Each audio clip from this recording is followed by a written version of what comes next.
Hello, ladies and gentlemen, and welcome for those who will probably find it in the recording later on, or not. I don't know. Let's see how it's gonna go. My name is Sergey. I'm currently, at least, a lead Houdini environment artist at Skyline VFX, and today we're gonna, for the lack of the better word, try to come up. Okay, I'm starting to hear myself on a separate screen. That is unfortunate. So anyway, for the lack of better ideas for the time being, I couldn't come up with something feasible for tutorial material, so I proposed in a small voting session, which only a few people attended, that we're gonna do a live session with whoever is gonna be attending, just poke around Houdini, chat about pretty much anything at your leisure, and probably come up with some fancy idea for a future tutorial, or if not, at least spend time with some benefit to anybody. So hello Twitch and YouTube, whoever is listening in. Feel free to ask whatever questions related to either Houdini, VFX in general, or abstract philosophical ideas that you have rumbling around your head and you would like to share them for some reason. So I see one user on YouTube, Camel Ben. Hi, how's it going? Where are you tuning in from? Because in this era of international connections via internet, you could be watching this stream from essentially any point in the world. Meanwhile, on the screen, I'm gonna share you some stuff that I was just poking around in Gaia, and preferably gonna do some post work on it in Houdini, like in the background, and then we'll just see if anybody will have any questions or not. But I'm just gonna be rumbling throughout the whole process probably, and see how it's gonna go. So I have a couple of ideas what I can do here apart from like scattering some pebbles, maybe filling this thing with water, and see how it feels. General stuff. Usually there's no particular goal to achieve here. I'm not even sure that is gonna be a finished artwork at some point in the future, but at least I'll have an opportunity to come up with something plausible for tutorial material, hopefully. Anyway, I'm just gonna double check that the stream is going fine on both platforms that I sending currently. Actually, let me know if you can hear me, because there might be no, I don't think I forgot to turn on the mic. that would be unfortunate to spend so much time with this whole intro and then figuring out that it's actually not going out anywhere. But hey, anyway, I think I heard myself in the beginning of the stream, so should be good to go. I think I'm gonna start with just seeing how it looks in Solaris, because, well, rendering that with Karma probably gonna be too much trouble. So let's go to stage. I'm gonna do a bookmark here on, I think 4 should be fine. For those of you who don't know, you can hit Control and digit to specify bookmark. I think it works from 1 to 5 at least. And then you can quickly switch between the workspaces so that you don't need to go manually to Opt, select output, material, whatever. So for me, I usually prefer to put out context on 5. Here I already have Karma set up, although we're gonna be doing this Solaris anyway, so for Solaris stage context, we're gonna use 4. Okay, we have Andre as well. How's it going on YouTube? So we're gonna just use SOP import. I'm not gonna publish the terrain as USD for now. I don't really want to be honest. It defeats the purpose. We don't have that much stuff there. Although, if we're gonna scatter stuff in, might as well publish some of them as USD. Actually, we can try to do that as well, maybe. So I'm just gonna grab the terrain out here. It should have started loading here. It does complain about something. Let's take a look. Have no path set, so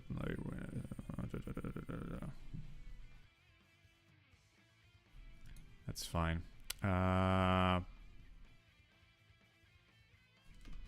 Gonna rename that to terrain.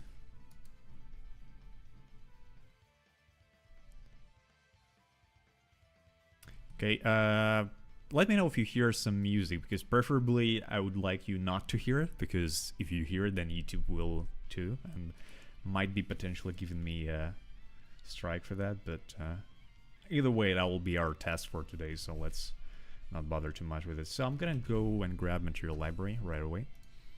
I do have some maps that I've exported from Gaia already, so I think we're just gonna, first of all I'm gonna switch to manual. I'm gonna grab from whatever setup I already have here. Okay, and I'm just gonna put it here. It's not Material X based, it's still Vex old school principal shader.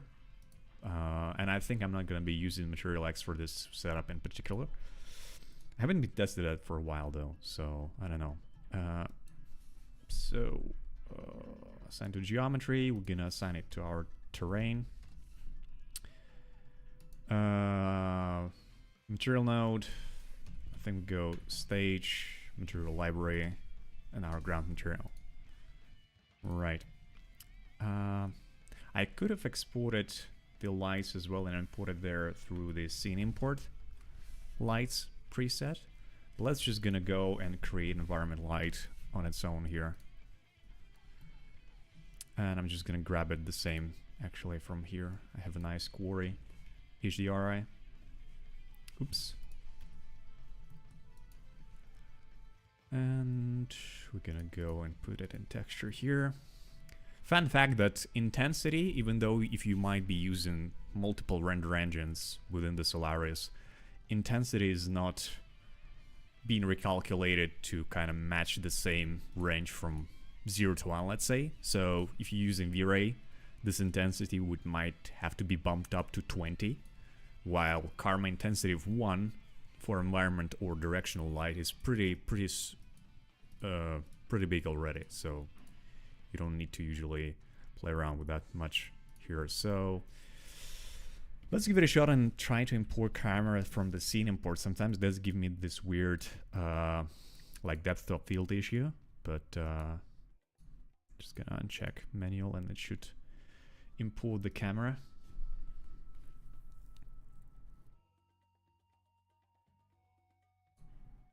Yeah, okay. Fun fact that actually light direction changed slightly. That's what I've noticed between the Solaris lob context and the classical object context. If we go back here and we enable the lights, I think the orientation is different. Although maybe I just forgot to put the transform. So let's try to do that. No, actually there's 0 transform. So you say the light direction is kind of, I think it's almost 90-degree difference. Let me give it a shot here and try to adjust it. Maybe minus 90. Oh, it's even more than that, okay. Yeah, so it's like 180.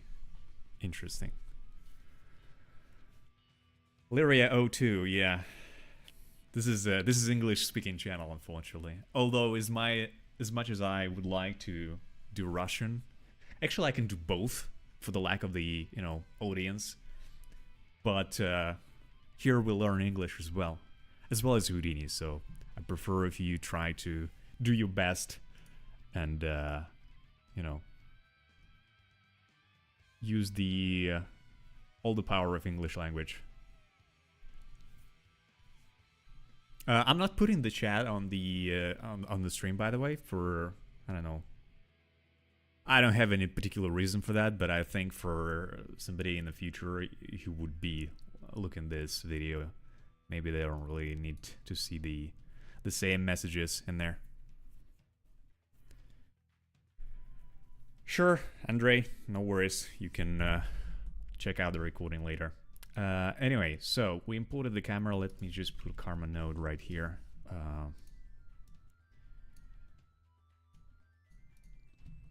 It already proposed me to use the USD render up to kind of render it all out in one USD file. Camera missed input, unable to compute resolution from camera. Huh. Is that so? That's interesting. Okay, what we can do is we can actually make a camera here. Oops. From scratch as well, because it seems like for some reason importing the camera doesn't really help much. I'm gonna call it main. Alright. So our main camera is, well, not in a great position. So I'm gonna readjust it myself. And maybe... I don't like the focal length here. Let's put it 35 mil, maybe. Oops.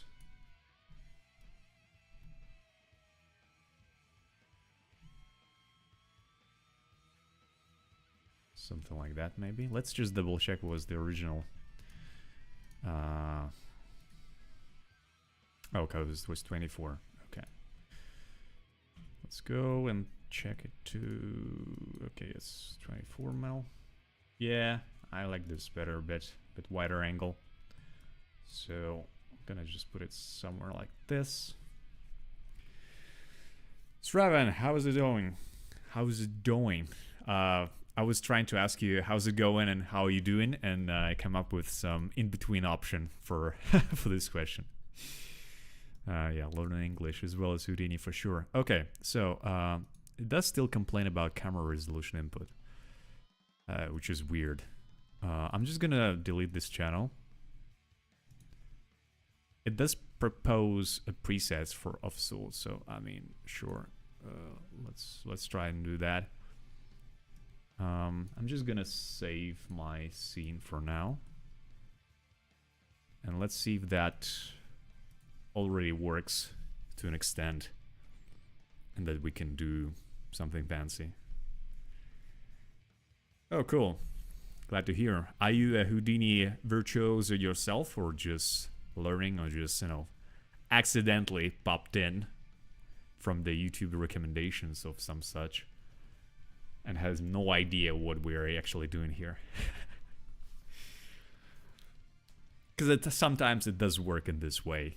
You check out the videos and then there's a recommendation of something that you never seen and wasn't particularly interested in, although it kind of tells me that YouTube algorithm doesn't work correctly. But, you know, hey, I would be happy to have any new people here learning. Cool. Well, it's a great software to learn. I mean, as much as I enjoy the perspective of the future where the AI is like really helping humanity out, I'm not particularly sure how long do we have in terms of being a CG artist before the AI will completely takes over. But I think Houdini is a good bet for at least next 5 years. So you have some time, Shravan. So take a shot. Okay, so the light works. Geometry is pretty okay. I mean, it's not gonna stand for you know, extreme close-up. We can try and play around with some masks and displacement.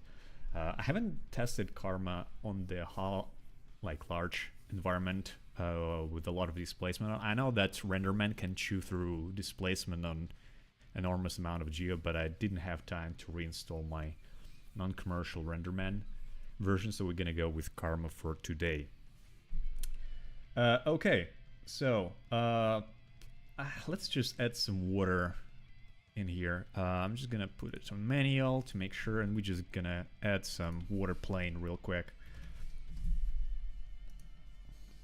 There probably not gonna be any waves, although we can use the spectrum for that, but there would make sense to have any waves there because it's pretty much a lake that was created just because the a lot of rain or some such, right? So just gonna go grid. I'm just gonna enable the show all objects so that I could see where I place in my water.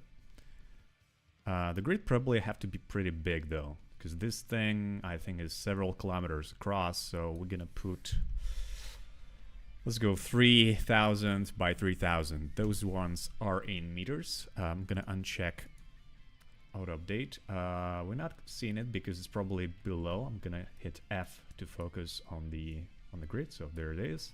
Let's drop transform node. Just put it slightly above so that we could actually see it. Right, so I'm gonna...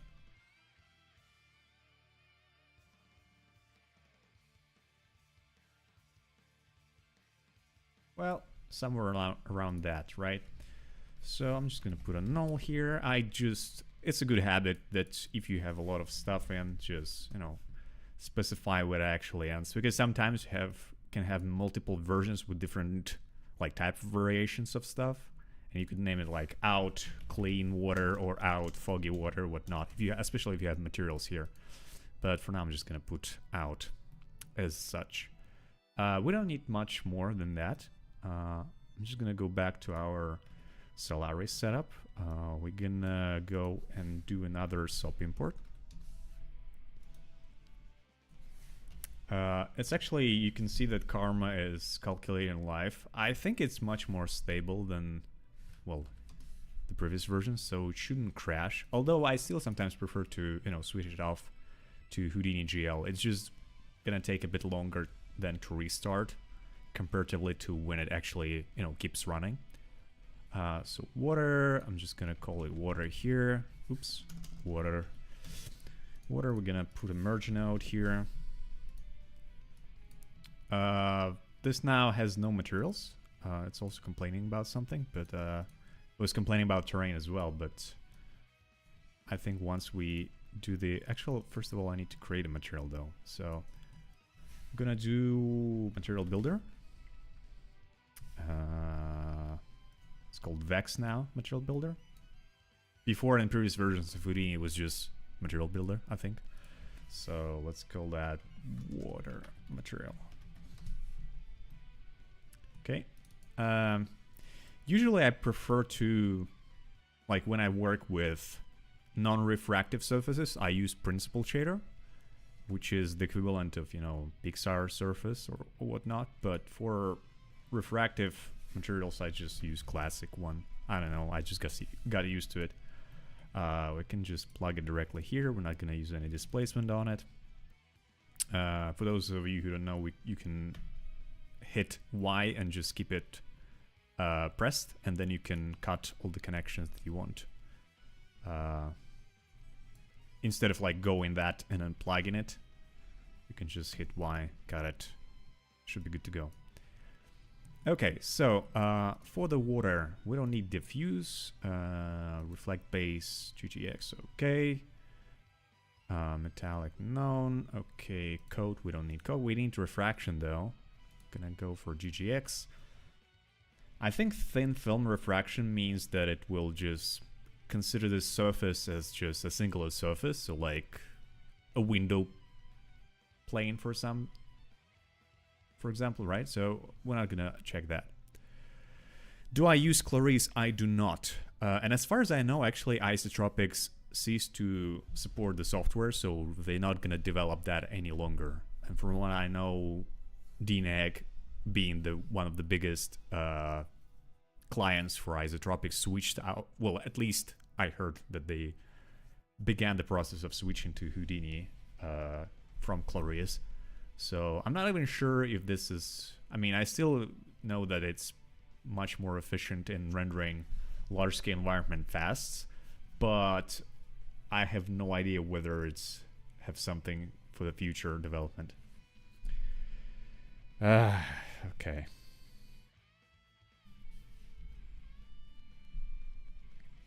Anyway, so let's just do basic stuff here. Subsurface, no.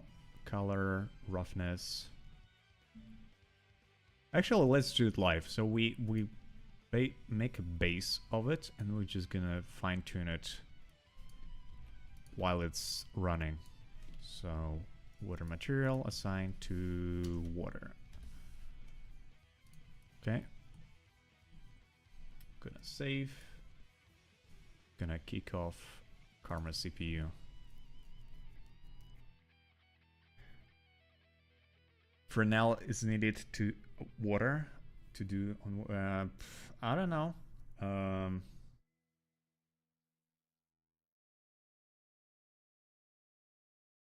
Let's see how it looks. I haven't done water in a while, so...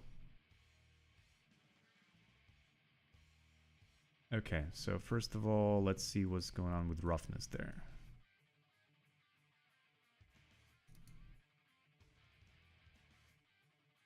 We have refraction roughness, then there is roughness here. I'm curious if this one uses the... well, I'm just gonna test it right here. Yeah, okay, so it does use this one, it seems. Right? Yeah, so it depends like how still we want our water to be. Even though we don't do any displacement, we can kind of make an illusion that it's... like, this is super still water. You see, like, the reflection is almost crispy sharp. We can probably try to do... let's see if the refraction color make it a bit greenish. Not that greenish, but... so let me zoom in and see like this. I wonder if there is a depth here, because in some shaders you will have the...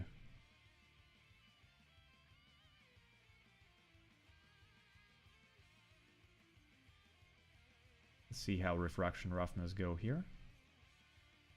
So essentially for this one, it means like, if we place an object under 1 meter of water, will it be blurred out when we look through it or not?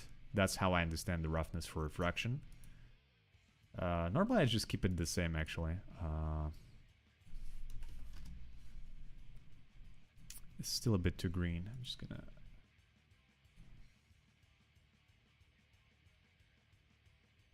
it's nice to have a reference, though, for every time you adjust shaders. And we might try to rotate the light just to see if we get any more interesting details between the surfaces. So I'm gonna go here and just try to adjust different angles and see. Because when we see the reflection, and we can easily tell if that's what we're looking for or not. Okay, so I'm gonna go minus 120 maybe.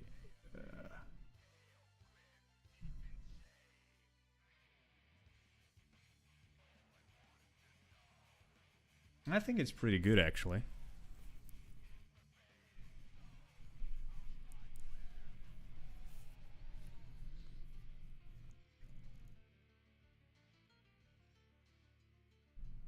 Well, yeah. Alexi, we're not gonna adjust the specular itself, because I'm... like, it's only refraction color that we're tweaking. Reflection is always white here.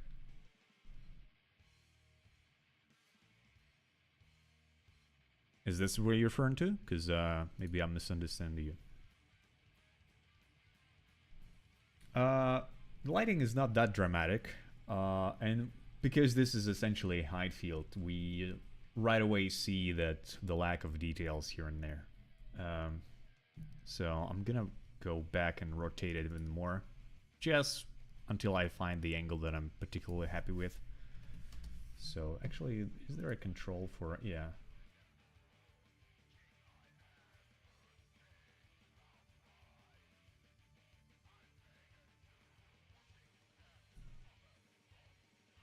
So the front lit is always a bad idea. So we're gonna probably go for some sort of rim lit scenario.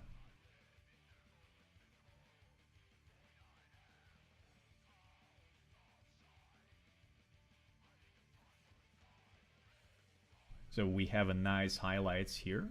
Most of the stuff is in the shadow, and we have right-hand side screen. Well, composition-wise, you would probably have something to be on the left, like foreground object here that it's a bit dark, and then something in the distance on the left would be nice.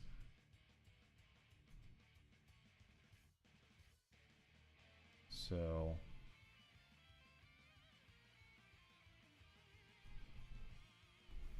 I think something like that should be pretty okay. The water does seem dark, but then again, the lighting is kind of early morning type of thing. So let's keep it like that for now. We can try... Hold on, let me just go in here and see what else artistically can we tweak. I can just slightly increase the roughness so that the reflection is a bit more fuzzy.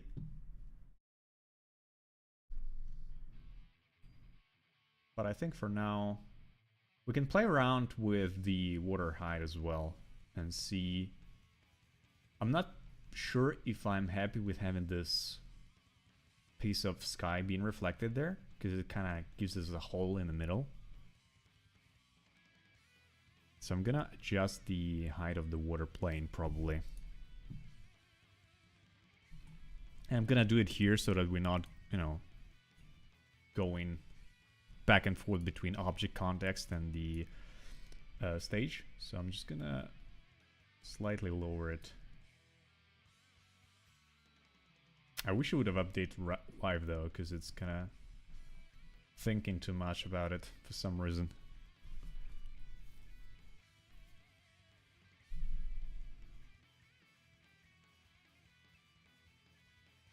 Yeah, okay.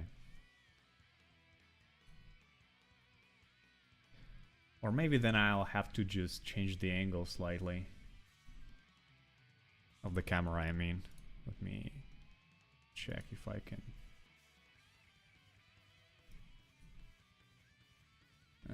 No, it's even the bigger hole.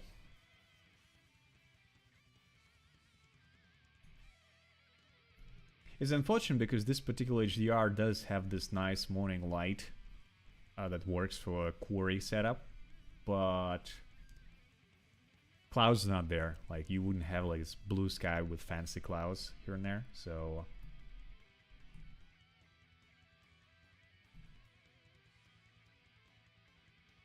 yeah, I guess I'll keep it like that for now. Okay, let's try lifting it actually by 10 meters instead.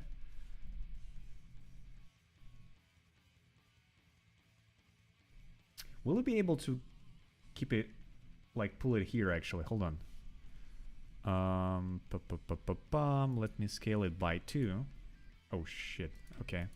Actually, I forgot that scale works from the world center, so if we need to, yeah, transform the pivot to the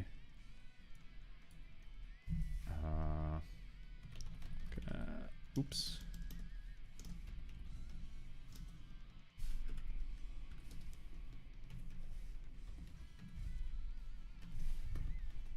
Ooh, come on. I accidentally hit Control C.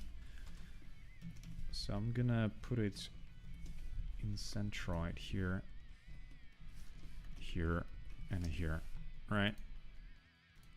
So now it still shows me 0 though. Interesting. So does that not work in Solaris? I'm curious now.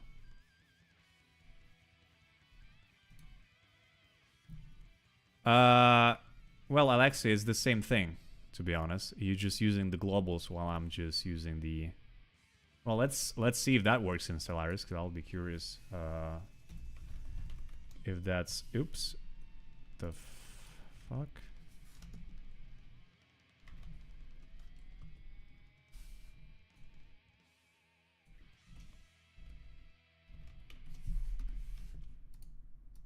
Nah, it seems like it's the same thing. Okay. So...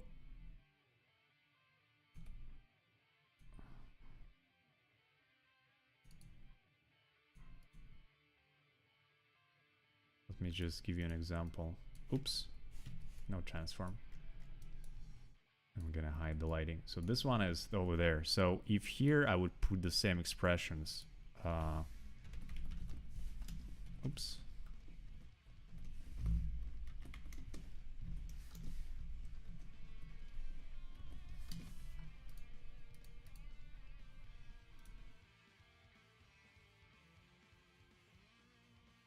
Why though?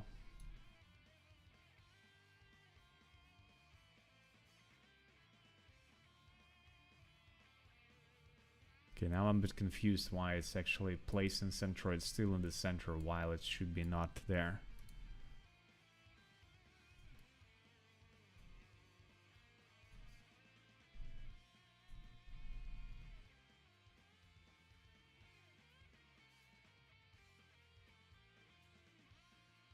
Yeah, so now it's there, but then it have to reapply transformation. Okay, let's not waste time actually.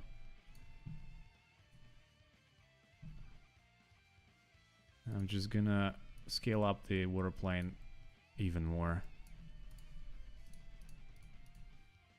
And we'll see if I can let it pour in a bit over here to give us nice water puddles.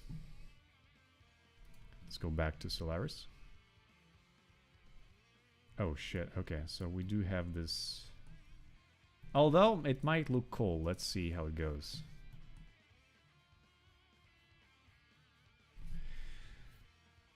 There is no end goal, Vazalevs. We just, well, essentially I ran out of ideas to what make tutorials on. Because usually I just come up with something accidental. It's like, hey, that's a nice thing to do a tutorial about. But currently, I'm not particularly inspired by anything, so... Ah, shit, I use XP instead.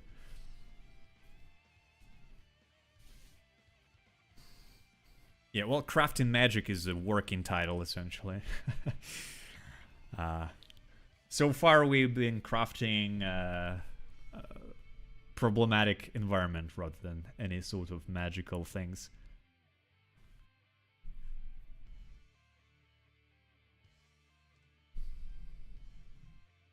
It does take a while to start off this time.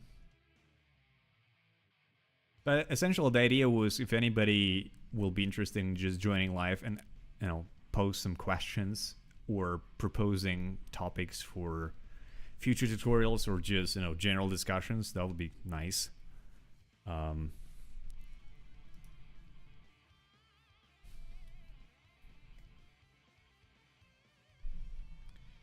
wow, okay. It's very dark because of the light setup, but we have this interesting thing here. I would be even tempted now to go in, add flow maps here, and maybe make them slightly more glossy, so that it would feel that this is like after rain, a post-rain environment, right? So there will be a lot of watermarks here and there. Or it's like a drought. So this is essentially was a bed of the river, right? And there's still some water left, but it's drying out, so could be that. Let's see what else we can do here. Actually, once we added this water layer, let me just rotate lights again real quick and see. So it's like minus 170 almost, right? So I'm just gonna see, because this color I like more, to be honest, because direct sunlight where the sun is over there, the water is too dark. Essentially, it's almost like mirror, which is like physically water behaves that way usually. But I'm gonna just rotate to get nice palettes here and there. Side light is also not bad, actually.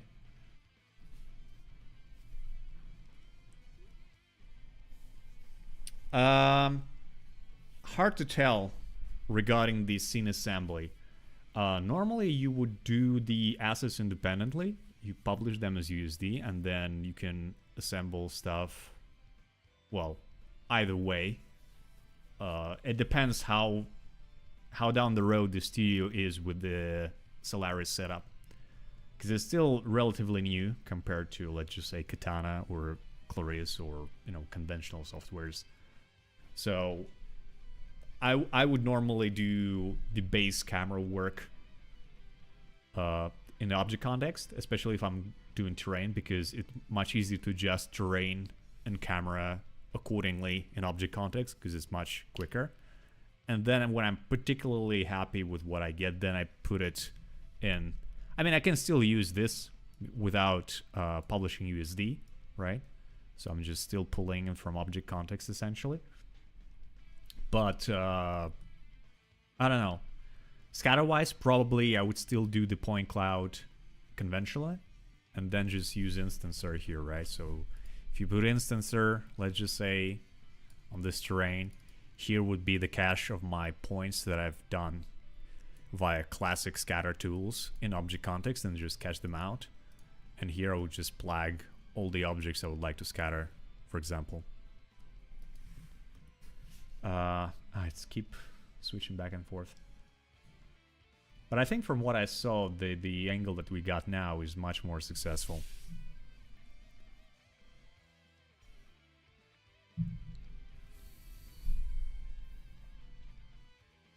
I'm still a bit surprised that it takes a while a bit.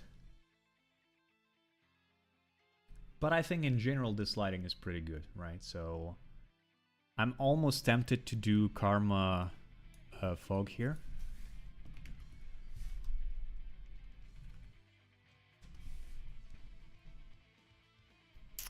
I'm just gonna pause the render.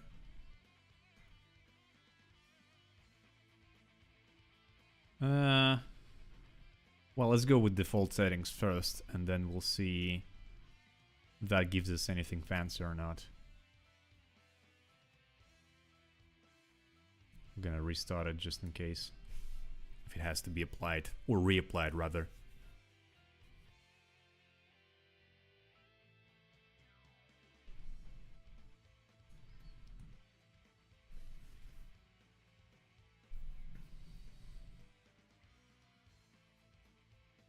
I'm actually curious now, if we would switch to Material X and XPU, will it be that much faster or not? Okay, so either I plug in the fog incorrectly here. Because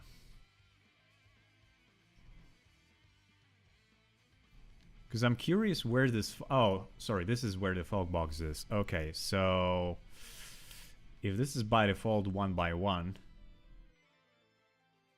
I'm just gonna pause the render. Let's do... I forgot how large the environment that I have here. Probably 6 kilometers or so, so... like that.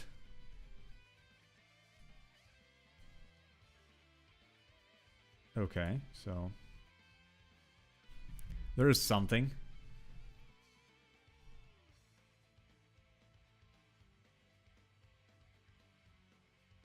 I was a bit concerned that it just gave me a black screen, but...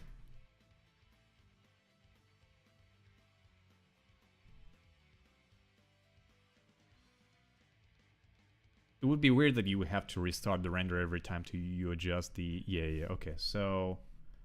let me do the following. I'm just gonna switch to GL and just double check if I actually got the proportions correctly. So the proportions of the fog box are actually cool. Where's the camera? Here in this scenario. Okay, the camera is inside the fog box.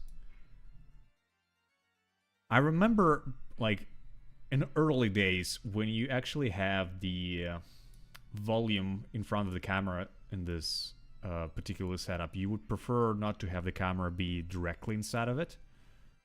I'm still curious if that's the case here as well, so let me just double check that, and I'll just move it slightly in front of it, and we'll see if it actually matters or not. It still complains about not getting resolution from camera.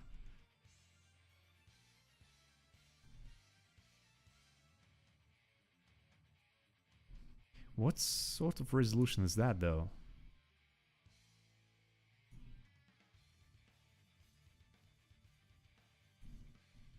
Just gonna hit manual.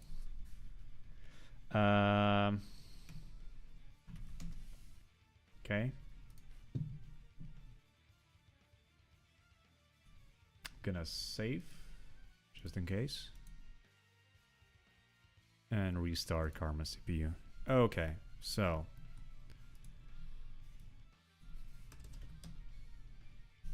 okay, so this just was super dense, apparently. Interesting, okay.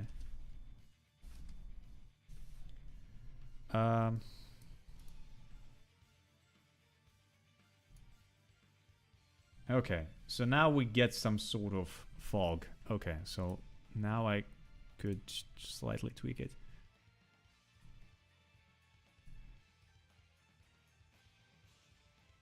Maybe go a bit bluish, like that. I'm curious if we can set up the actual decay of that. So it would feel like a natural atmospherics effect, but... because it does seem that it blocks the light a bit. Let's see what shadow density does here.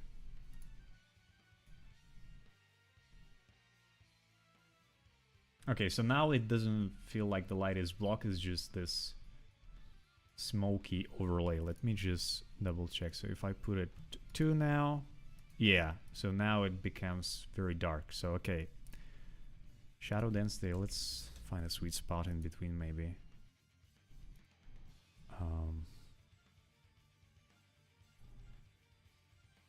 Specify phase of value results isotropic scattering.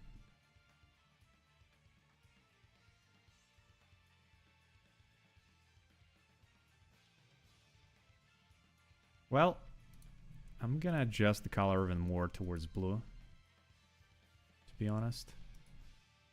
And I'll try to saturate it as much as I can before it goes completely out of whack.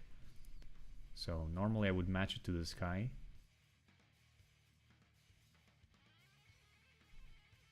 So probably a bit more bluish. I'm not sure it actually changes anything, to be honest. I'm just switching here. So if I go green, it's still doing the... What color was I changing then?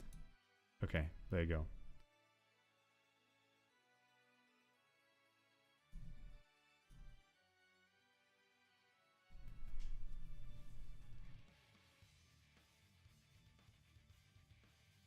I would prefer that it actually would use just environment light to figure out what the fog color should be. I mean, if we just keep it white, it doesn't give us the desired effect. It just gives us like this sandstorm feel. Which, I mean, yeah, as Vazalev's pointed out, if we were doing Dune, then sure. But I was trying to do something more pleasant to the eye. So let's go back, Control Z to blue, maybe go a bit more towards the cyan color, maybe just reduce the saturation a touch. Let's just double check again.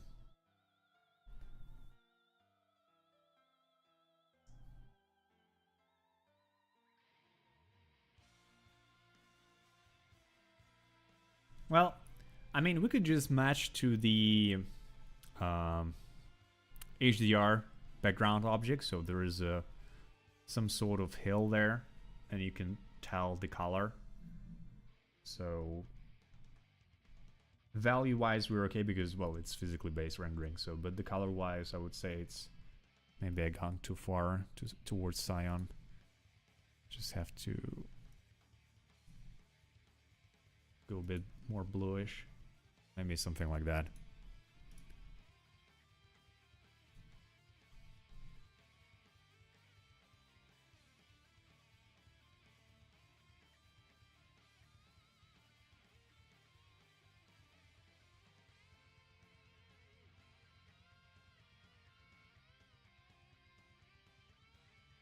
Okay, and now I'm gonna play with the camera a bit.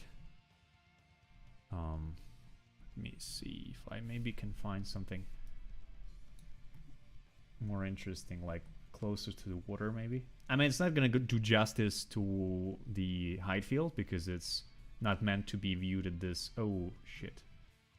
So close to the camera. I think I dived too far. And where am I? Okay, here I am.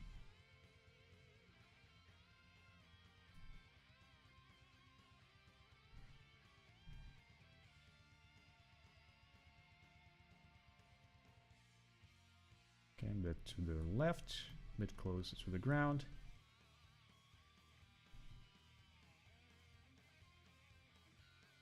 Normally I would have just cut this foreground completely. I'm just upscaled it, detail-wise. Just gonna maybe put it somewhere there.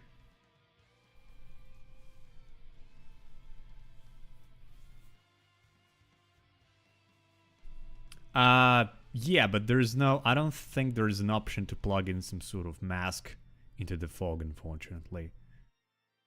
So probably it would be easier to just use VDB volume here and just scatter puffs of stuff above the water.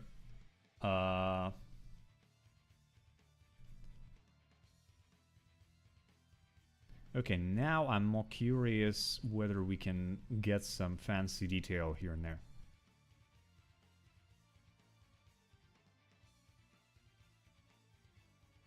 Although, like, this is like super straight.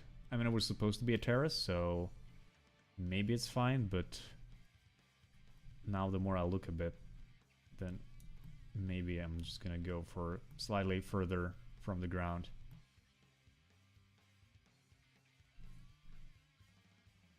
And we get nice highlights on the left again, so...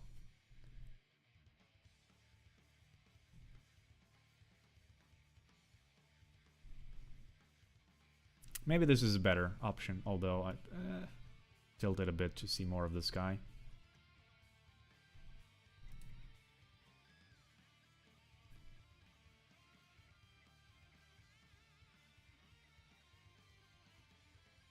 So, okay, let's just say that we're more or less happy with initial setup.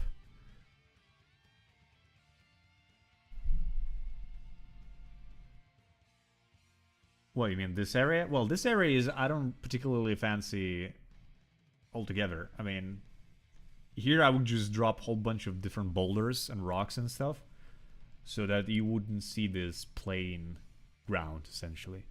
I mean, sure, I can probably go back to Gaia and just edit this particular spot, or even in Houdini, but it would just take a lot of time, I think. We can block it out just to see whether having some additional assets, well, obviously will help, but by how much? Like, normally all of those outcrops that Guy adds, I mean, they will look nice. So again, if we just go in and I'm gonna scale away and just lift above our whole thing so that we have the great overlook. Like, from that distance, that probably looks fine, right? Although it's still like kind of denoising and stuff. But for a close-up, it will definitely need more details for sure. So, although we do have nice things over here.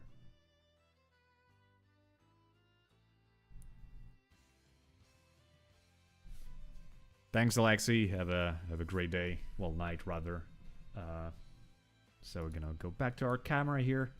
For those of you watching, don't forget that you could still ask something and potentially pointing me to the direction of coming up with a new tutorial for you guys, but because I doubt this will go well. Maybe we're gonna do the same thing next week. I don't know how this thing will go and what the feedback will be, but yeah, it's just basically a hangout for anyone who's interested in asking some questions or bringing up something for a general discussion between the viewers and myself.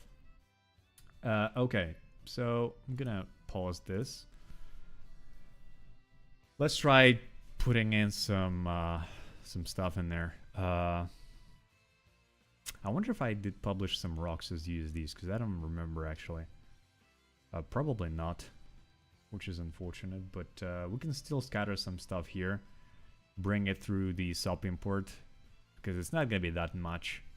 Although it's not gonna be the very efficient way of doing stuff, but still. Can we even break water? Sorry, bring water even higher, I think. Will it be too much?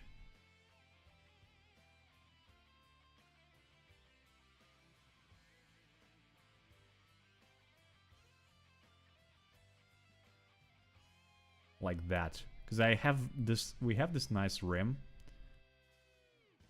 And some of the outcrops feel nice. So like, it does feel like the water was there at some point, and then it just evaporated over time. But still, I'm kind of tempted to fill it back in. I do like water. I mean, if I wasn't an environment artist, I would probably be an effects guy who was doing like water sims, because that shit is awesome. Unfortunately, Houdini is such an extensive software, so to be very proficient in all of the directions that you can go in, it will take an enormous amount of time. Because there's new things coming up with every Houdini version for almost every department. So we have FX, lighting, environment, animation, which side effects is currently doubling down on. Oh wow, that's too much actually. Probably because we have additional transform here that I need to disable.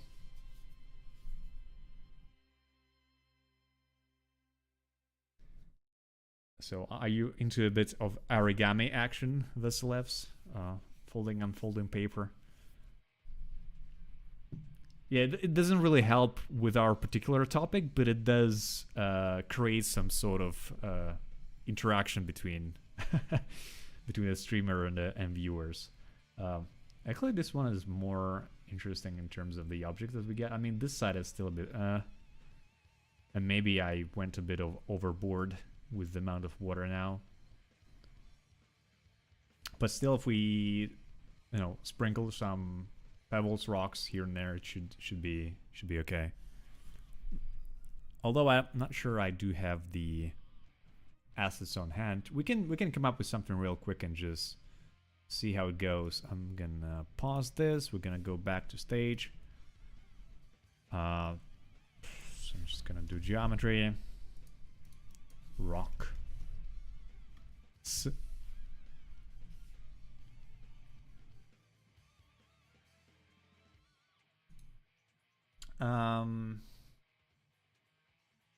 Okay, let me see if I have the we'll go with just file first and see if I have the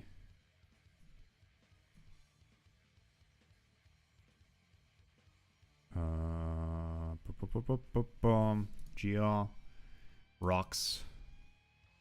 Well, not that many. I do have some USD rocks, which is interesting. I think that was just the default rock that I was trying to make. Okay, so we have a BGeo. Huh. Okay, let's see what this one is. Okay. Wouldn't help that much. Have some Megascan rock and USD as well. Fancy. Have FBX. Different LODs. Let's see what this one is. Oh, so this is the whole cliffside. Okay. So neither of those works fine for us. So let's do a bunch real quick. Gonna just use some blocks probably. Okay, so I'm gonna go point jitter. It's too much jitter. Something like that. Normal. Gonna put normal in points. Then we're gonna go create a null here.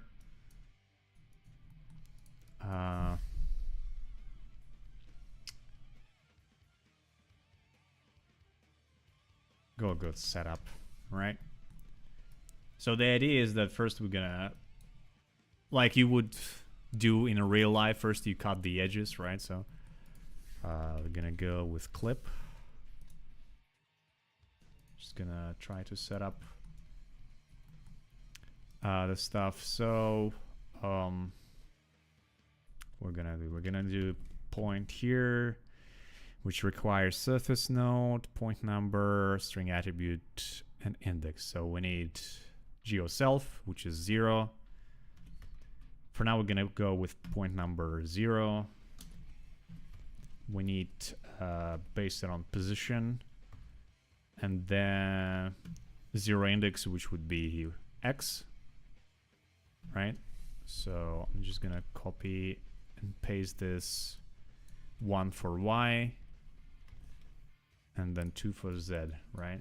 So I'm just gonna double check. Okay, so it's, I think it took the, yeah, 0.0 here, right? So now the direction, we're just gonna copy this one and put normal instead. 1, 2. Okay.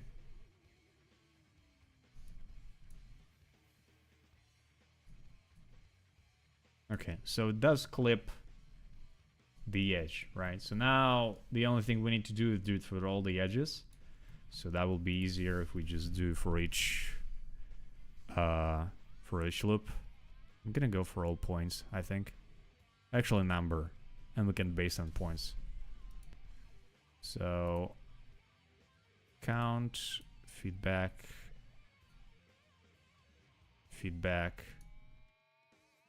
gonna call it loop data.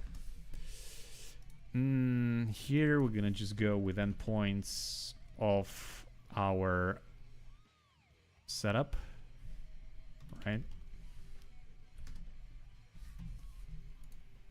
Because after the clip you can get 2 extra points, because it takes 1 edge, cuts it, and so instead of 1 point we have 3, so we cannot rely on this one anymore.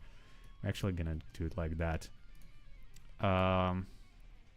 Right, so this one we're gonna plug over here.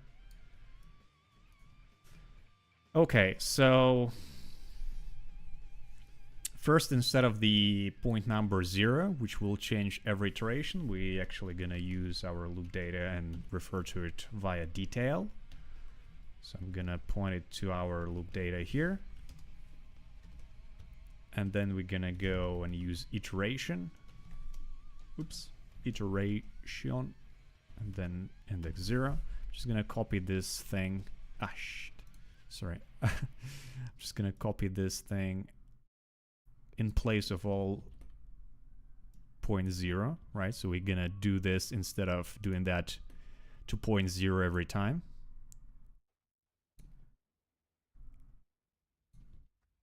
Okay. So this is a bit out of whack. Well, because we actually read the point number within the loop. That means that every time it cuts it, it generates new points, and we kind of shift the stuff around. So instead of that, let's try to make sure to refer to original point setup, which is actually in the setup. So here we're gonna go and say, hey, just use setup instead of itself, right? I think there's some combination of shift something that brings up the animation editor for some reason. So for those of beginners who look at this and find it needlessly complicated, don't be afraid. It's first of all, it's a normal reaction. Second of all, I've been there as well, and it did look to me super complex for a while, but you know, after that, it's just you get used to it. The more you use it, the easier for you in the future to get back to it. Okay, so it does cut some of the edges, maybe even reduce the point jitter a tiny bit more, and then we go lower it like that. Actually, let's just do poly cap here, or polyfill, it doesn't matter actually.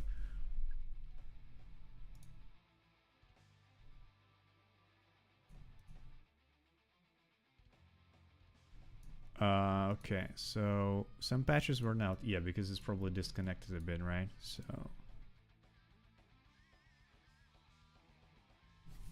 okay, what about polycap? Will it be okay if you do that? Yeah, okay. All right, so So this is like super primitive version of the stuff, right? I'm just gonna recalculate normals there.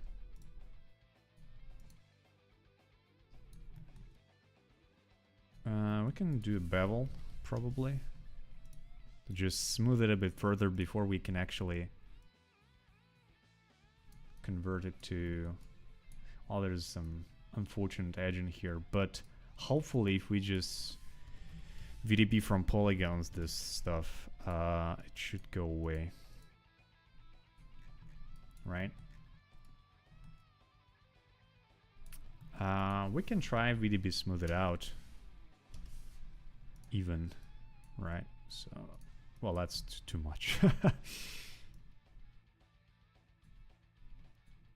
Can we go lower than that?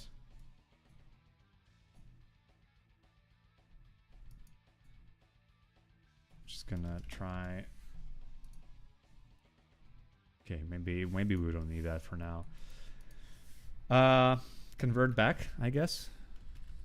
Oops. Convert back. Polygons. I would say we need a bit more, probably, so I'll have to remesh it.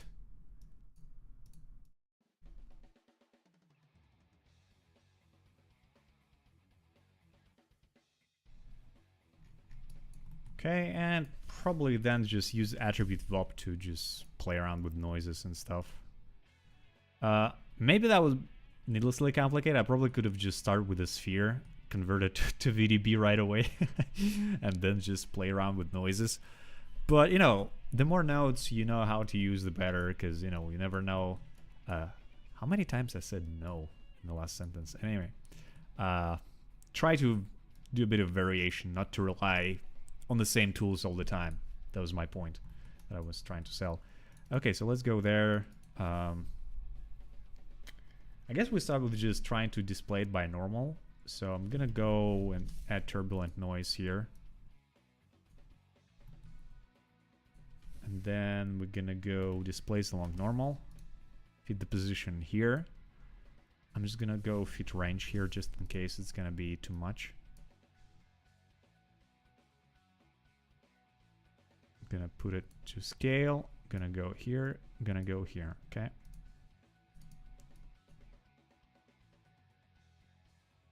So, yeah, this is out of whack. First of all, I'm gonna make sure we adjust the frequencies. I'm gonna parent it all to first one, so that we don't need to tweak 3 digits. Actually, I'm gonna maybe...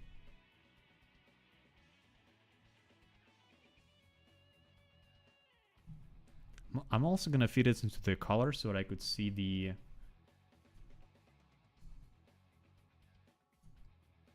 values that I'm doing. So, okay.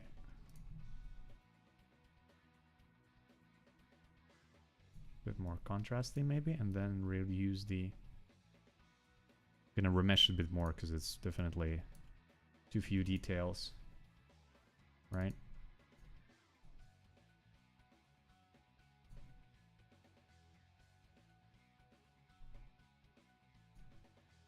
Gonna place back the ranges.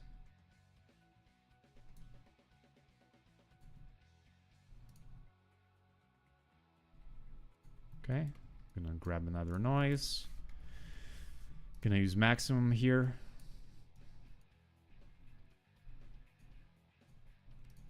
This one's gonna be a bit more.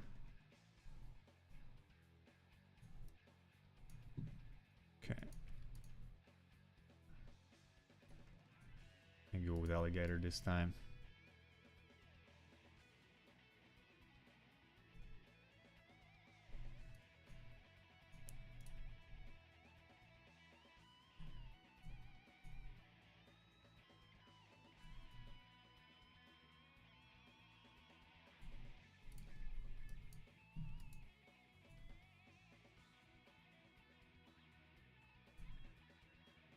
Oh, 0 centers. I was gonna go. Yeah, okay.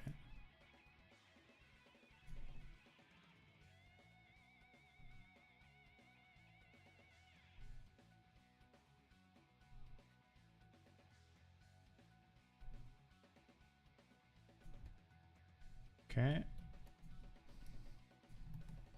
Let's now adjust the initial box that we had here, because make it a bit less tall, for example. Right.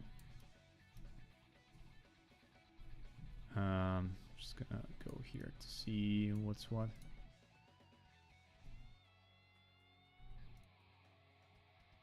So normally this is the values that you can iterate on, right? We have the size, then we can adjust the clip later as well to give us either more cropped or less cropped version. So this is a bit too much actually noise-wise. So let me smooth it out a bit more. I think this is this guy, right? Gives us too rough edges. Maybe here we can smooth it out even more. Maybe actually apply smooth here afterwards. Just a touch. Okay. Laps out of, oops.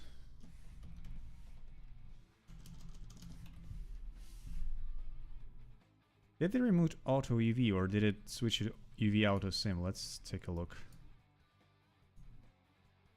Nah, okay.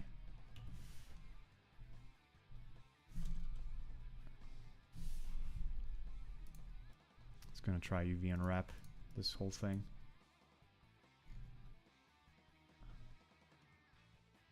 Well, could be worse. I mean, if we're gonna do procedural noise anyway for shading, it should be fine.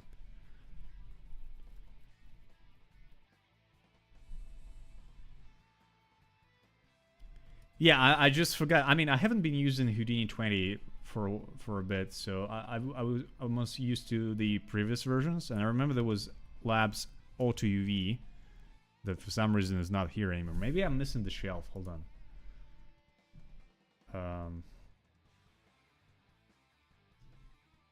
Side effects labs. Okay.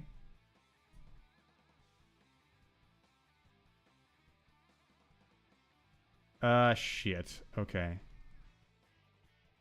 What's new? Okay, I'm gonna skip that for now. Then we're gonna worry about it off stream, so to speak, because it does seem they did some changes to the stuff, and I'm thinking, how many labs tools I missed though? Seems like I'm missing all the labs shelf. That's probably the reason why. But anyway, for those of you who are watching and you have labs, well, side effects labs shelf installed, you should have the labs auto UV that gives us pretty good result, especially for asset like rock, for example. So anyway, so we have some rock here. Let's go back to our general terrain. Okay, so I'm gonna show all objects here. Before we convert it, let's see hide field mask by object.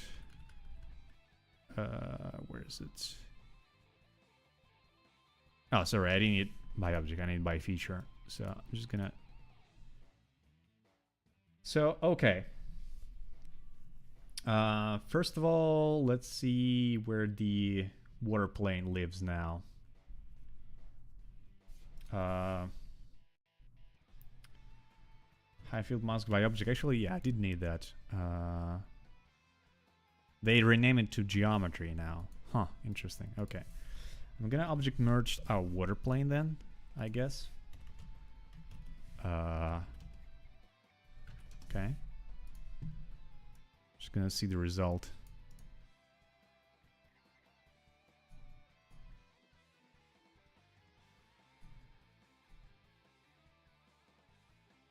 Okay, so this is how it works.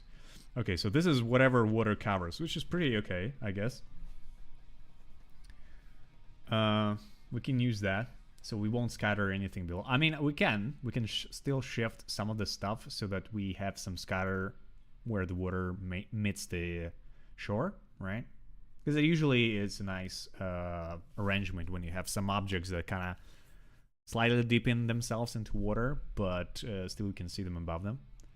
So I'm gonna use this mask as well. Probably gonna offset it just slightly.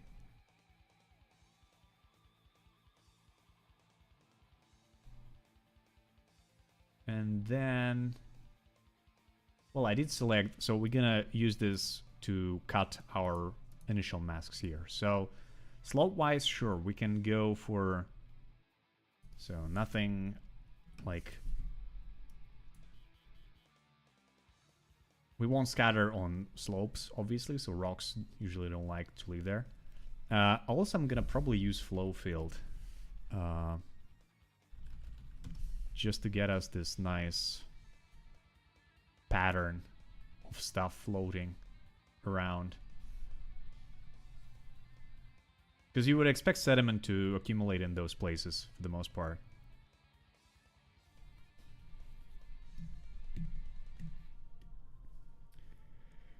Oh yeah, I mean, if I knew how to properly sim water, I would probably do that for sure. Maybe when I have downtime, but essentially my idea was to use this. Oh shit! I accidentally forgot. If you have something plugged in and you start wiggling the node around, Houdini thinks you want to disconnect it and it just disconnects it. Probably can disable it. But the idea was to have those all small streams have affect the roughness mask of the terrain, so we can render that out and make an illusion of some wet spots left on the ground, right? So we have some water layer, and then some of the other parts of the terrain kind of flow into them. So should be cool. But for now, let's figure out where we want to scatter our rock dummies to begin with. So I'm gonna probably adjust the height as well. I don't want to have rocks all the way there. That will be too many rocks actually. So let's try adjusting by height as well. Gonna go here, enable height. Gonna hit compute range. So this is our minimum height that we have. I know for a fact that we kind of lift the water up to, I would say, like 600 or some such. So I'm gonna just check. Yeah, so okay. So this is maybe a bit too much. I'm gonna go 575. So we don't need to scatter anything under the water that much. I mean, we do have this mask, right? So which is masked by water. I'm actually gonna do this thing. I'm just gonna put a transform here, and we're just gonna offset by 1 meter, so that we have a mask of water. Actually, 1 meter is not that much. Let's go by 5, right? So everything that will be in a red won't be scattered, right? So we just offset it a tiny bit, as I explained, to have this. So maybe for mask by feature, I'm not gonna use height at all. I'm just gonna use how I feel layer.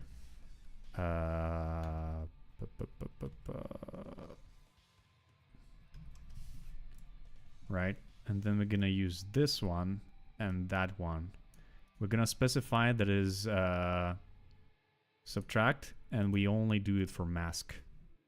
Right? So now we can see that this is the red zones now are where we actually want to scatter. But not only that, I'm probably gonna enable height regardless here.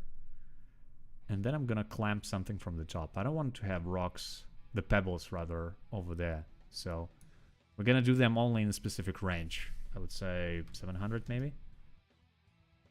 So this is our shore area, right? Maybe 750. I don't know. So something like that. Although I would prefer to have it here. We can, even though we can manually specify a mask here, would be cool if we could come up with some procedural way of doing things. So let me adjust the slope, because I think it's too much. So it's still considered this 40 angle, I guess. So I'm gonna go with like that. And then the ramp adjustment, just a touch.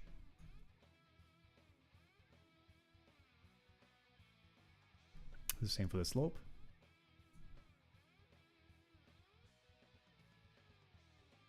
It's a bit more contrasty here.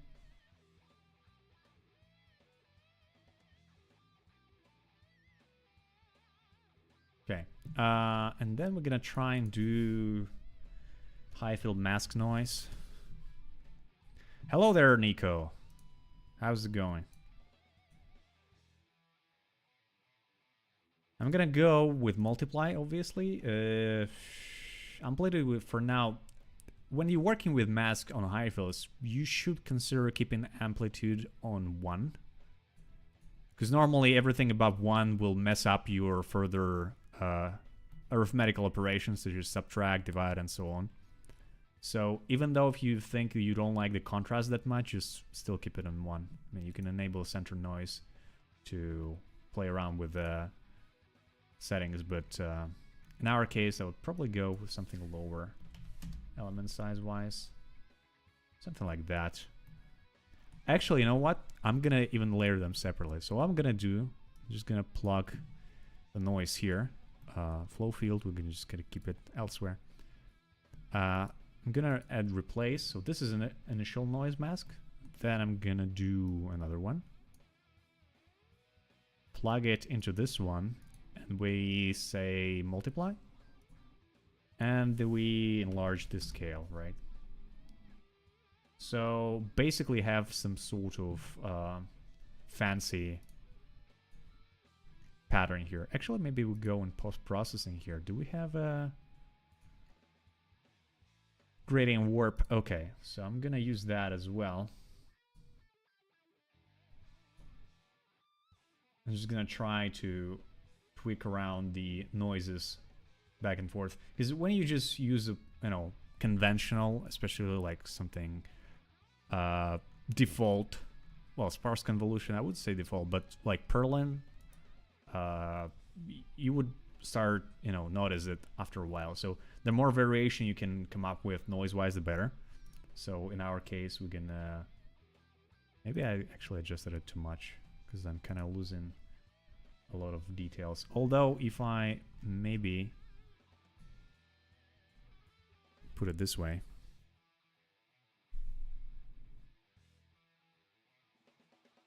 so we have those puddles of zones, right? So here, once we multiply by it, actually I'm gonna do the further thing as well, and we can distort by noise and apply it to mask layer first, maybe. Hold on. Instead of height, use it to mask, right? Yeah, those are much more interesting patterns, right? So then we multiply by here. So this is our initial mask, and now let's use high fill layer again to layer those together in a manner that we still work with mask. We're gonna try multiply probably. This is our kind of pattern, right? Now, once this is done, let's clean this up a bit. So this is our kind of geometry out. This material network that we don't need because we're using Solaris anyway. Gonna put it here. Let's see how I feel scatter, how it will work in terms of density. So now this is the thing. The mask is over here. Density using mask layer. Okay. I'm just gonna see. Yeah, see, like it shows the mask and the point generation across it. Density wise, I'm a bit confused though. So let's go and decrease it a bit, quite a bit actually. I'm gonna enable our geometry indicator here. So we have 40,000 of points. But we can see that we have slight tint of red here, but no points whatsoever. So maybe it would be worth it to increase the contrast to get a bit more in there. Maybe increase the mask noise to roughness. Mask noise to roughness. This guy. Well, in post-processing, there should be, yeah, we can kind of clip and play around with gains so that it essentially remaps the values. I can also increase linearity. Hybrid terrain is fine. I mean, essentially this is just to break up the noise. It's pretty broken up as is, so I doubt we have to worry about it that much. Although scatter is pretty complex subject on its own, so it's not as easy as just like, okay, let's mix a couple of noises and call it a day, although sometimes it can be the case. Here, what I want to do is, first of all, I'm gonna, just for the test purposes, gonna bring up our rock dummy that we've made. I didn't put the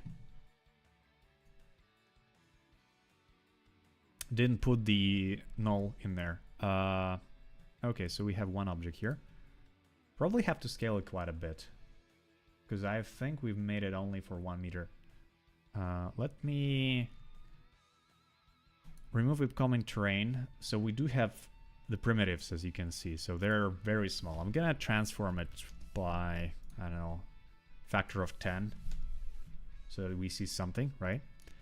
Now here, we're gonna randomize pretty much everything, right? So first of all, I prefer normal distribution instead of uniform. Scale-wise, let's go nuts. And maybe do it like this. So we have the full range from pebbles to the pretty big rocks.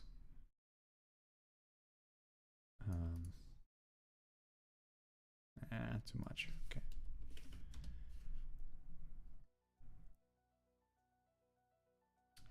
Relax points, I prefer not to. Randomize up. Sometimes it helps when the rock is not particularly oriented, like it's pretty much round, you can randomize up. We're gonna just randomize the 380 rotation type of thing. I think it maybe like go 45-degree angle so that we have some unevenness here. Let's go and play around with this guy a bit. Maybe that's too much of a spread, actually, because I don't think that it actually helps. Maybe worth it to keep the uniform for now. Oops, that too much.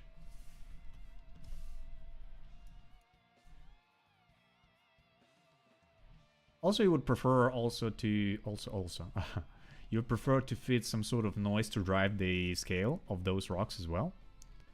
I'm not sure if conventional high-fill scatter does have this particular setting. We can try scatter align and just double check if there is a scale attribute, because I see there is a scale here just to specify the range. Alignment attribute. Yeah, because I think it might be worth it to just create a wrangler here and feed some particular noise as a mask to multiply p scale by. So let's just say you apply some noise onto the terrain and then you multiply the existing p scale of the existing rock variation by that noise value that it should be fit from. Let's just say 0.1 to 1 at least, right? So for now, let's keep it as is. We can just do multiple scatters actually. So this one is 60,000. Maybe that's too much. Let's decrease the density 3, right? Maybe even 1. So those will be our rocks. Maybe I'm just decrease the range to make it a bit more.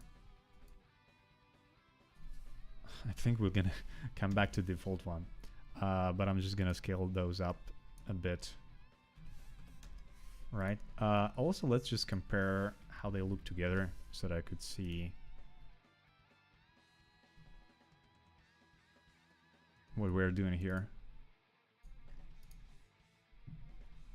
Okay, that's actually quite a lot of rocks. Maybe I can decrease the density a bit, because what I want to do now is to feed those initial scatters here. We can even sink them into the ground a bit later on, but good thing, well, for our purposes we just assembled some quick rock generator here, But when you have multiple models, especially if you rely on megascans and some such, you might as well profit with the nested scatter setup. So you do it in a way that you just... You can do it with a high field scatter or the scatter line easily. But let's just say those ones will be big rocks, right? We put a tag big. Here, what we do is initial terrain, but we're gonna scatter around source points, right? So now for those ones, instead of mask, we're gonna use the previous scatter and say, oh, hey, so our source is big. Let's just actually see what's going on here. And then we're gonna use those smaller rocks. Just put 8, for example, here. So you see here, they kind of scatter around. We're gonna adjust the radius probably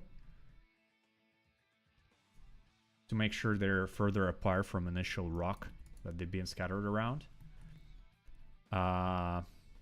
Maybe increase the range of the... Oh, fuck, okay, that's too much again.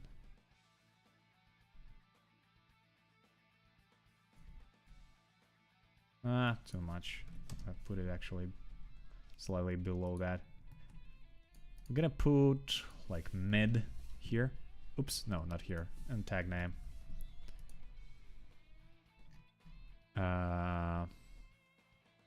Keep in common scatter points.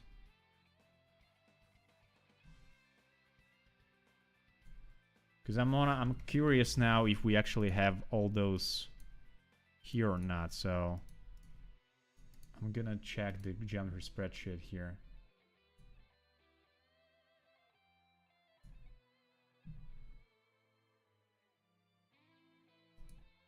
Yeah, it's only mid here. Okay. Because before that, maybe in previous versions, maybe I'm forgetting something, but it actually merged those together. But now we can actually merge them separately and retain the control between.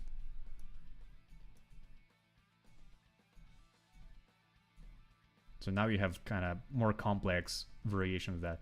It's a bit weird that it still scatters on those things. Let's revisit the mask and see why it's happening this way. Okay, so maybe we need to incorporate curvature as well. Not really sure it's gonna work the way that I want, but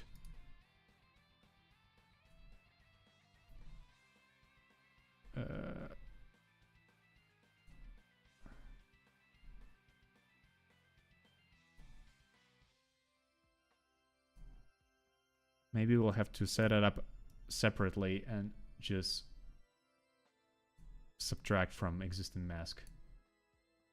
Ah, shit, it's too slow. No.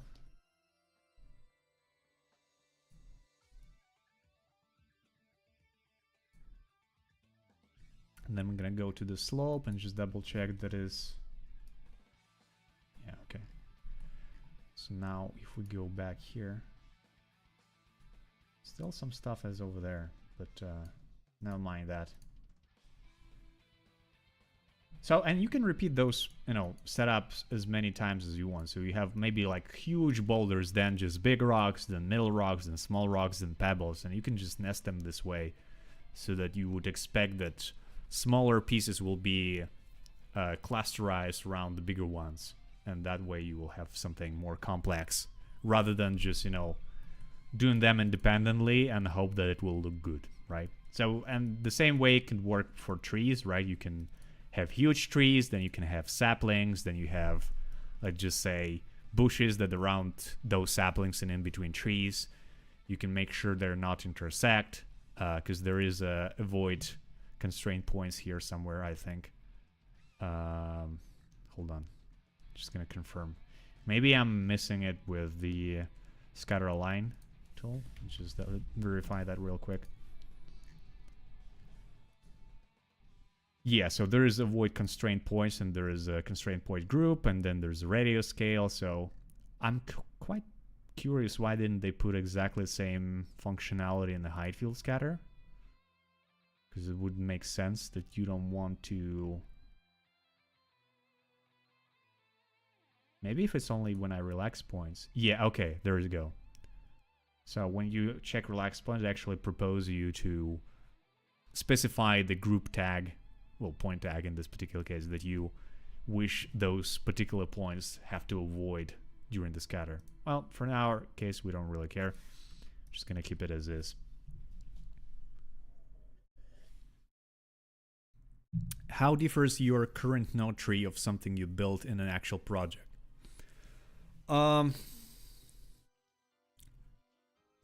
Not by that much, I would say. So, for the most part, conventional workflows are uniformly the same between studios, I would say. Like the way we do terrain here, well, I just did it, most of it in Gaia, and then just brought it for a quick, tiny arrowed pass. But for the most part, it's the same, right? You either build terrain in Gaia, World Machine, or elsewhere, or in Houdini from scratch as well. Then you do all the possible passes of masks that could help you out on shading and scattering. And then it could start to differ. Depends on the studio and the workflow that you have there. There might be already specified tool sets that were developed before your time, right? And then you just use them instead of, inventing a wheel again and trying like, hey, okay, we have all these amazing tools to help me out, but, screw that. I'm a Houdini artist, I can make them myself. So usually people don't do that. Here for, I just assemble scenes from scratch. I don't have any pre-setups on my own, to be honest. And I don't do that much Houdini outside of work currently as I did before. I think it's a normal thing where people have a lot of downtime. They tend to spend them, spend the time itself on something, useful that could potentially help them out. Or, play video games, such as myself. I do like that a lot currently. It seems like when you have work and you're not particularly inspired after work, you don't really go back to doing the same thing. You prefer to create a bit of variation and rest in between the work days. And it's like, okay, I'm going to play this game for now. I'm going to watch this anime or this movie or this TV show. Some people that I see a lot on LinkedIn, especially as well, they do work, let's just say, as an environment artist or effects artist at work. And then they come home and then do personal projects. Sometimes it could be caused by inspiration. Sometimes it could be caused by the fact that they want to do something else or get a better position elsewhere in another studio that maybe pays more or something like that. So there's all of sort of different motivation that you can take into account. So that was a long answer to your question, but yeah. Normally the basics are the same everywhere, and there's just variation based on the tool set that studio already has, so you don't need to go in and do too many different stuff that you don't particularly wish to do every time from scratch. So okay, so rock scatter we probably have to do material as well. I wonder if we can just export. Oh, actually, yeah. So what we can do now, we can disable all of that. And here we do have a collection of points, essential, with all those fancy attributes. So orient, p-scale, normals. I mean, there's some weird ones that we don't particularly need. That probably come from terrain itself. Yeah, well, I mean, we can clean it up because I don't expect for our scatter setup we don't need anything apart from position, orient, p-scale, and tag. We don't need UVs for our points. We don't need normals probably because we already have orient, which is 4 vector and gives us all the necessary transform information. Yeah, so ideally you would cache this out, like through file cache, for example. We can try to do that right now, actually. So I'm gonna go file cache. It's time independent. I'm gonna probably put it in cache here and call it rock scatter version 1, I guess. VGO. Gonna save it to disk.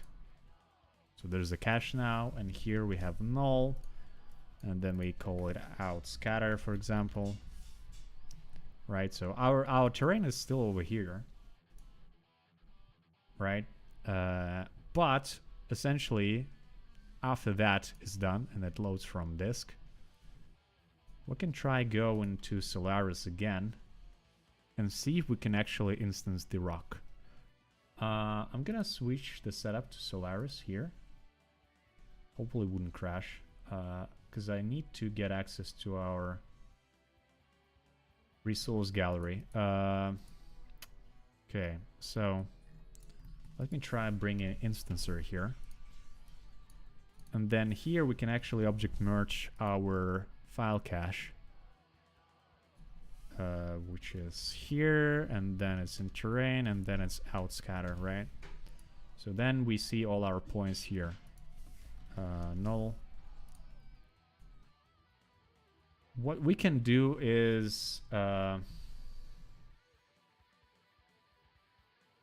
let me try to do the following thing. I'm gonna try to create index attribute, which is integer. Oops. And we can just try to convert our tag attribute to integer.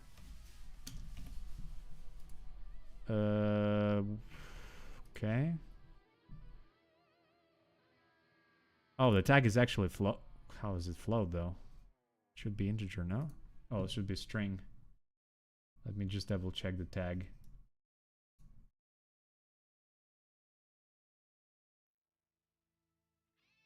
Isn't that string? Hold on. Maybe I'm just messing stuff up. Converts a string to an integer. Okay. Ah, maybe I should have just did it like this. And that will... okay, cool. Alright, so now we have... For some reason only one index. Because I thought it would be generating different type of index based on a tag. Interesting. Okay. Let me do it real quick then.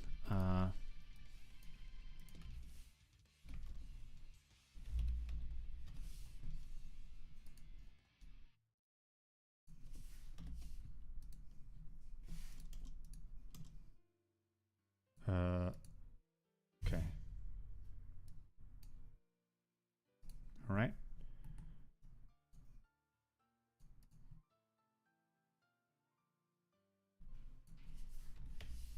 This is a dirty way of doing stuff, but I don't think I have enough time right now to properly convert string to integer. Figure out why it's not working on my end.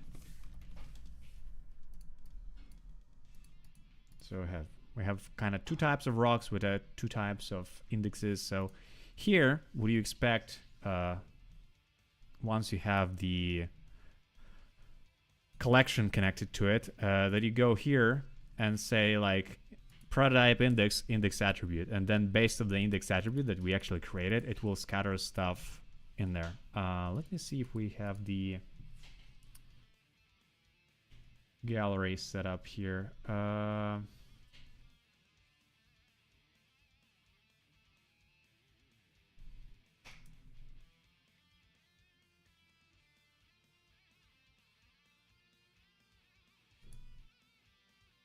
Oh no, that's not the gallery that I want.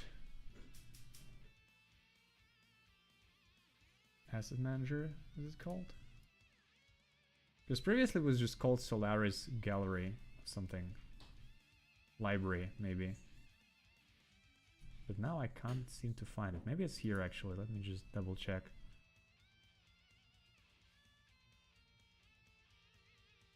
Oh, okay. So there you go. We have barrels. I don't particularly want it to have barrels though. But just for presentation purposes, because I have to wrap it up soon, unfortunately. But let me just do the real quick. Okay, some warnings here. So we're gonna do red barrel and blue barrel, okay? Then I'm gonna connect it over here. No prototype primitives found, okay? Internal sub, is it still a problem?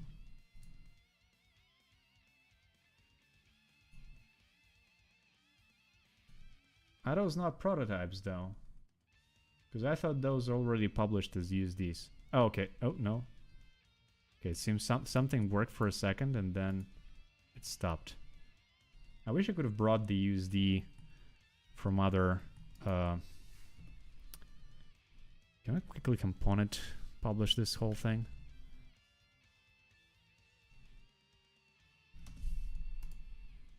Okay. External subnetwork. Just gonna grab our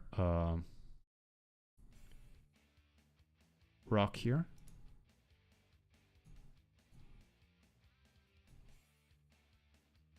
Although we have to scale it up a bit, but honestly, I don't really want to. Gonna go and create a real quick material here. Just a very basic one, just to make sure it works. Principal shader, gonna go here, gonna plug it here. We're not gonna use displacement for now. I'm just gonna quickly do turbulent noise. Oops. Here. Color. So let's just say the rock will be brownish color, maybe a bit darker. They're gonna fit range the noise because I don't want to have it too dark. Something like that. Just to have a color pattern essentially. And then we're gonna go multiply. Okay. Here, here, here. Okay. I have no idea whether that works, but we can check right away. So that will be a rock trail. So primitives, actually all primitive incoming, and then here we go. I think it's material. Well,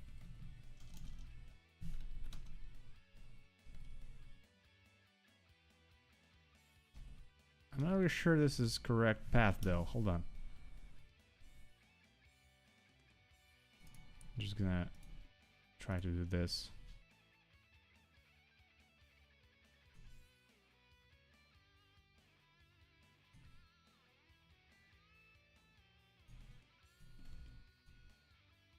Okay.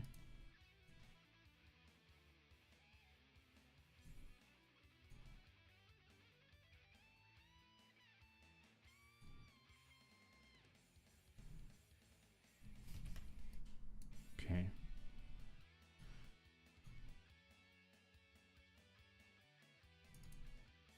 Okay, created in the right context. So what the hell is going on?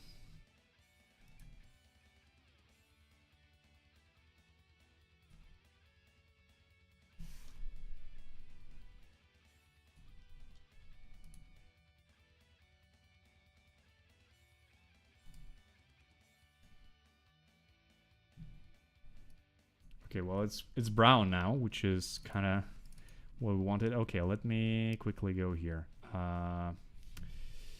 Roughness, gonna go a bit more.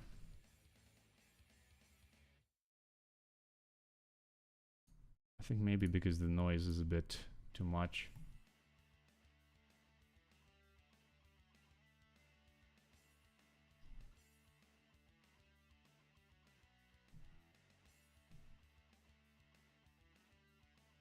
Well, whatever, right? So here we will have a proper material. So now we're gonna go here. Rock. Just call it rock, actually, for lack of the better. explanation. I'm gonna save to disk right away. Just quickly click, maybe add asset to gallery. Actually, hold on, thumbnail. Generate thumbnail. Add it to gallery.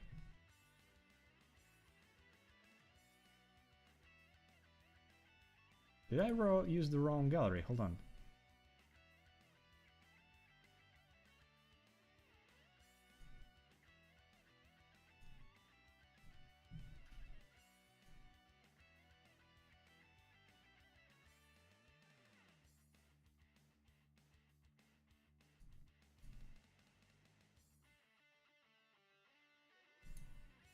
Because I don't see it being added to the...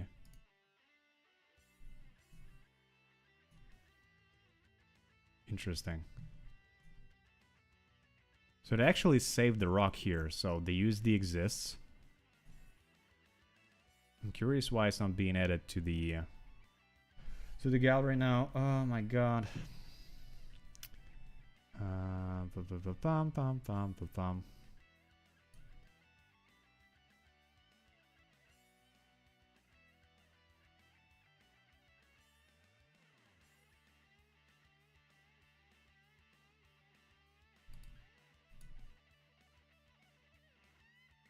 Although it's not...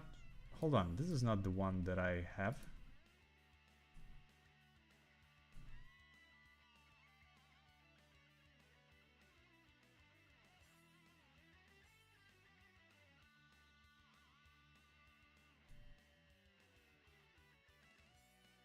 I think after I updated to the different Houdini version, it's now just giving me weird asset gallery that I didn't have before.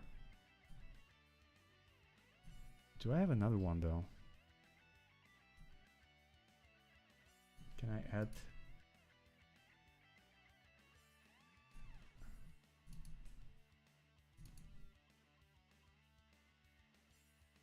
Okay, so here we have a rock. Let's just see if that works.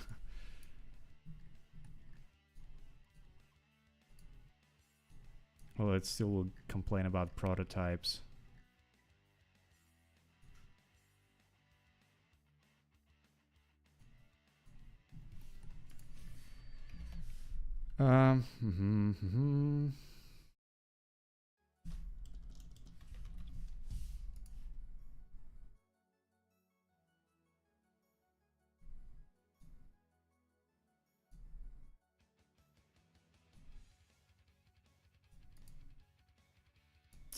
Okay, I will have to revisit this thing. Sorry, guys. I don't know why the instances are not working for me and it just gives me errors.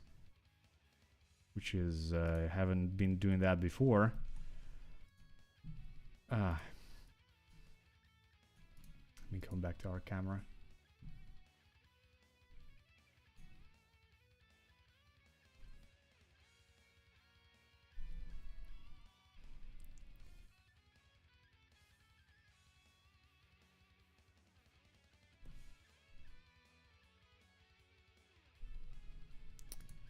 Yeah, okay. Anyway, I guess we have to stop here for now.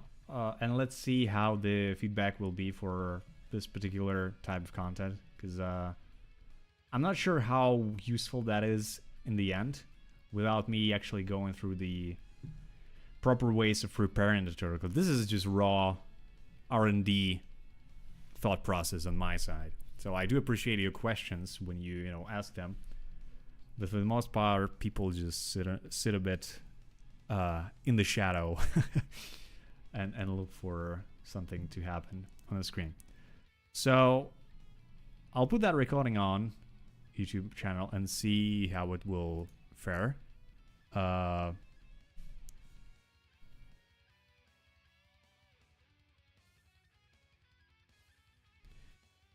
Well, I mean, Solaris is still a bit new in general, especially for myself as well, because when you do stuff on a daily basis at work, you tend to know that better than something that you have to figure out yourself.